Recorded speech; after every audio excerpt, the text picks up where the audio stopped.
So the next step, which you may or may not want to add to the project, is to record a vocal track on top of that. And a lot of my students, anyway, really like to use the auto-tune feature just because it's kind of fun for them. So I'm going to show you how to do that. First of all, I'm going to make all this editor window stuff go away. I'm going to click these scissors right here. And I'm going to then, we need to add a new track on which to record vocals. So I'm going to click this plus sign. And I'll make this menu come back. Instead of using software sounds, I'm going to actually use the audio sounds using the microphone. Okay, so I click Create. Okay, now that I have my microphone, I know it's working as soon as I can talk and see this volume knob moving.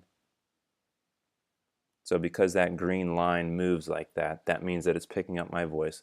If it's not picking up your voice or you can't see it moving, first of all, make sure that you have that track selected. So now I'm still talking, but this isn't moving because I'm on a different track.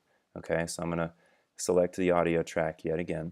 Okay, if you want to go in and select one of these, fine. I can't say that I really know the difference between any of them, but you can select one of them if you feel like it. As soon as we're done with that, I'm going to go ahead and click this upper left hand library icon so that goes away.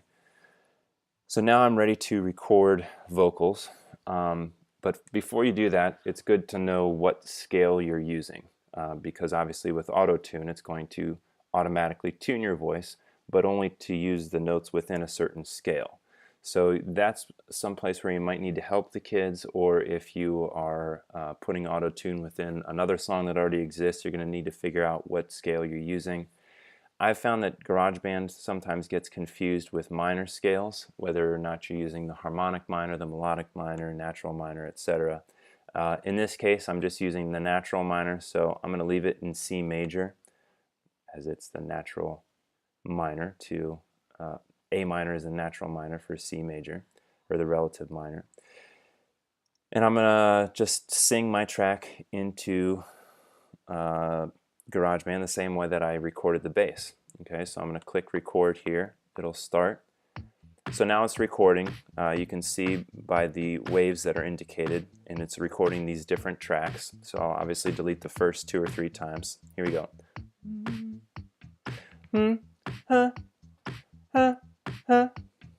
Do, do, do, do, ooh, ooh, ooh, ooh, bum, bum, bum, bum.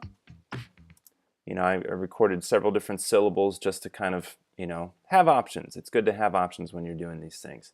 I didn't really record anything but my voice talking for these first couple. So again, once I click on this number in the upper left corner, I can select different takes and delete take 1 because that was nothing. Again, take 2 was nothing. So I'm going to delete take 2.